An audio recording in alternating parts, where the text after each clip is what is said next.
गुरुर्ब्रह्मा गुरुर्विष्णु गुरुर्देवो महेश्वर गुरुर्साक्षात् परम ब्रह्म तस्मै श्री गुरुवे नमः।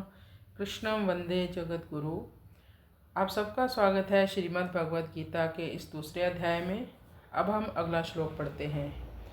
यदृच्छया चोपपन्नम स्वर्गद्वारमपावृतम सुखिना क्षत्रियाः पार्थ लभन्ते युद्धमीदृशम्। यदृच्छया चोपपन्नम स्वर्गद्वारमपावृतम सुखिना क्षत्रियाः पार्थ लभन्ते युद्धमीदृशम्। यदृच्छया चोपपन्नम,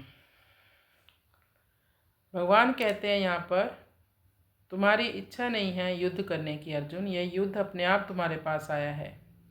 यानी पांडवों की ओर इशारा करके कह रहे हैं भगवान। जब पांडवों से जुआ खेलने में दुर्योधन ने यह शर्त रखी थी कि अगर इसमें आप हार जाएंगे तो आपको 12 वर्ष का वनवास और 1 वर्ष का अज्ञातवास काटना पड़ेगा।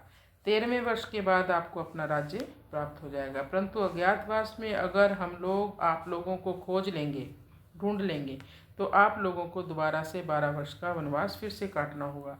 जुए में हार जाने पर शर्त के अनुसार पांडवों ने 12 वर्ष का वनवास और 1 वर्ष का अज्ञातवास भोग लिया। उसके बाद जब उन्होंने अपना राज्य मांगा तब दुर्योधन ने कहा कि मैं बिना युद्ध से सुई की तीखी नोक के बराबर भी जमीन तुमको नहीं दूंगा।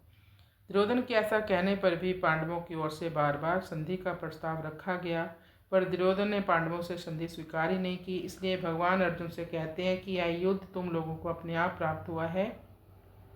अपने आप प्राप्त हुए धर्म में युद्ध में जो क्षत्रिय शूरवीरता से लड़ते हुए मरता है उसके लिए स्वर्ग का दरवाजा खुला हुआ रहता है।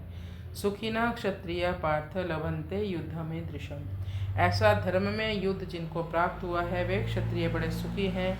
यह सुखी कहने का तात्पर्य है कि अपने कर्तव्य का पालन करने में जो सुख है वह सुख सांसारिक भोगों को भोगने में नहीं है। सांसारिक भोगों का सुख तो पशु पक्षियों को भी प्राप्त होता है। इसलिए जिनको कर्तव्य पालन का अवसर प्राप्त हुआ है उनको बड़ा भाग्यशाली मानना चाहिए। इसलिए अर्जुन तुम बहुत भाग्यशाली हो, तो इस धर्म में युद्ध से पीछे ना हटो, बढ़ चढ़कर इसमें हिस्सा लो।